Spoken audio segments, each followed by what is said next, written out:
ముఖ్యంగా నాతవరం నేను ఎన్నో సార్లు రావడం జరిగింది, ఎన్నో గ్రామాల్లో తిరగడం జరిగింది.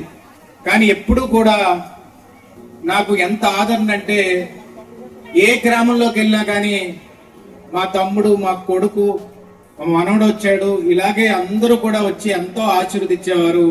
ఈ రోజు నేను అక్కడి నుంచి వస్తున్నప్పుడు ఈ రోజు ఎంతో ఆనందంగా ఉంది. ఎందుకంటే నాకు రాజ్యసభ సభ్యుడిగా చంద్రబాబు నాయుడు గారు, నారా లోకేష్ గారు నాకు ఆశీర్వదించాక తర్వాత ఇంత ఆశీర్వాదం నా సొంత ఊర్లోని ఈ రోజు ఇక్కడ పుట్టిన గడ్డ మీద వచ్చినందుకు ఎంతో ఆనందంగా ఉంది. మీ అందరికీ కూడా శిరసు వంచి నా హృదయపూర్వక కృతజ్ఞతలు, నమస్కారాలు తెలుపుకుంటున్నానండి.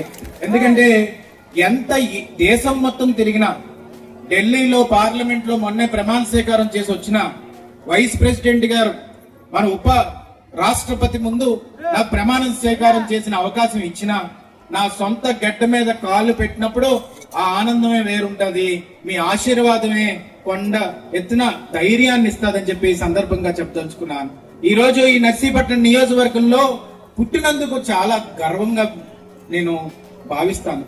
ఎందుకంటే మేము ఎక్కడ చదువుకున్నా, అమెరికాలో చదువుకున్నా, పూణేలో చదివినా, ఎక్కడ చదివినా కానీ మేము ఇక్కడికి వచ్చినప్పుడు నా సొంత వ్యక్తులు, ఎందుకంటే మా తాతయ్య గారు లచ్చాపాత్రుడు గారు, తర్వాత వరహాల దొర గారు, వాళ్ళందరూ కూడా రాజకీయ కుటుంబం నుంచి వచ్చిన వాళ్ళే. ఎంతో సేవ చేశారు. ఏ రోజు కూడా ఒక్క మచ్చ అనేది లేకుండా, ఒక అవినీతి మచ్చ అనేది లేకుండా రాజకీయంగా ముందుకెళ్ళడం ఇన్ని సంవత్సరాల్లో మీరెక్కడా కూడా ఒక కుటుంబాన్ని అలా చూడరు.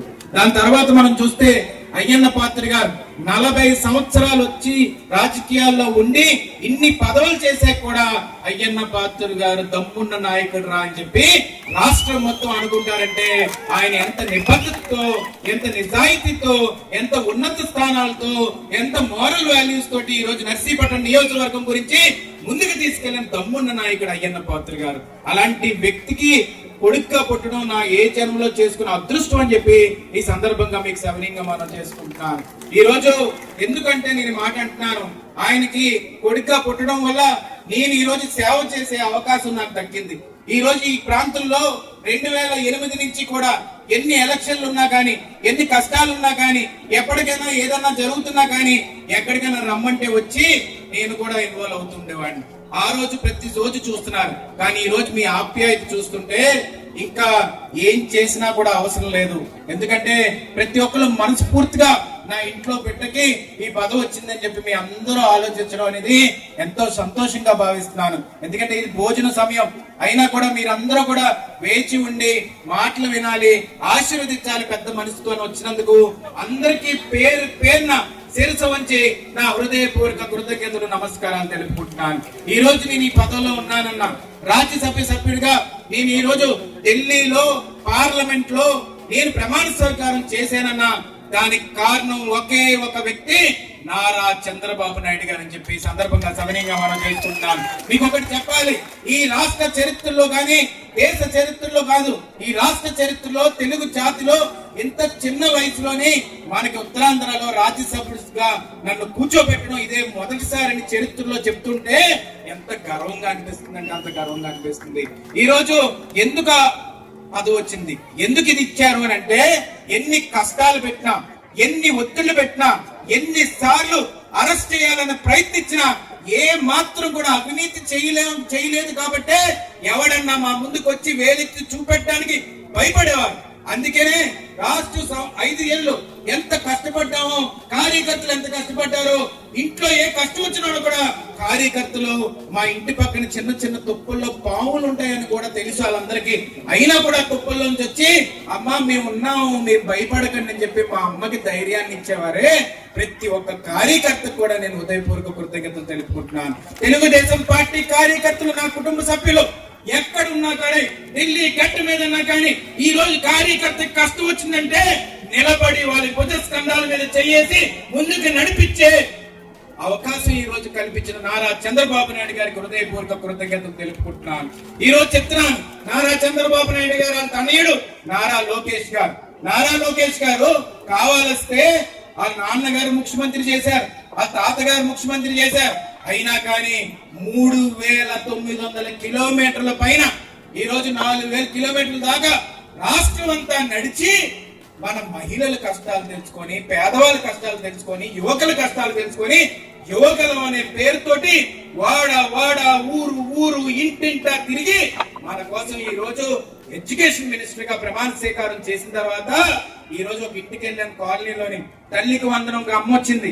అమ్మొచ్చి అందే, అయ్యా నాకు ఈ ఇద్దరు కూతుర్లు ఒక కొడుకు, ఇద్దరు కూతుర్లు ఒక కొడుకులు, ఒక కూతురికి ఎంత ముందు పడింది తల్లికి వందనం, ఇప్పుడు ముగ్గురికి పడుతుంది, నాకు చాలా సంతోషంగా ఉందని చెప్పి ఆమె చెప్తున్నప్పుడు నాకు నారా లోకేష్ గారు, నారా చంద్రబాబు నాయుడు గారు, కూటమి ప్రభుత్వం మన బీజేపీ సపోర్ట్ తో కానీ, పవన్ కళ్యాణ్ గారి సపోర్ట్ తో కానీ ఈ రోజు ఇంత మంచి పాలన జరుగుతున్నందుకు ఎంతో సంతోషంగా భావిస్తున్నానని చెప్పి ఈ సందర్భంగా సవినీయంగా మనం చేసుకుంటున్నాను.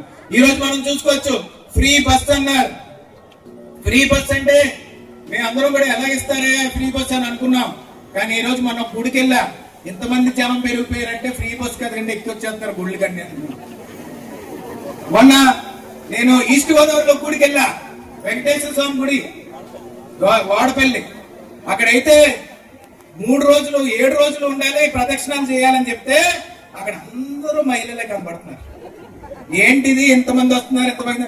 ఫ్రీ బస్ మహిమండి అంటున్నారు.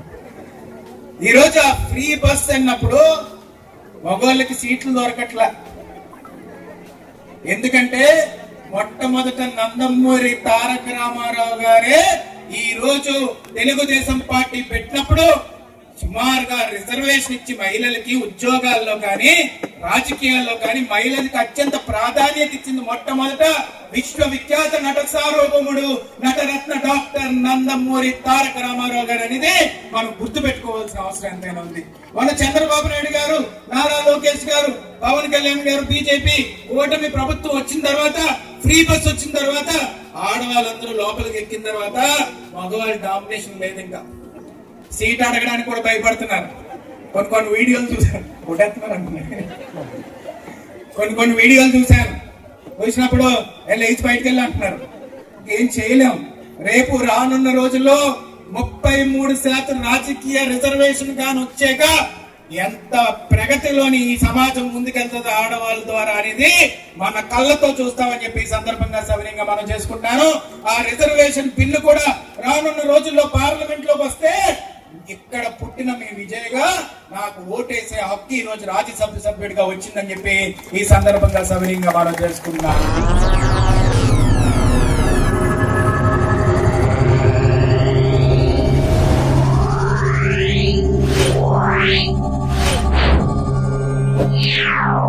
Yeah.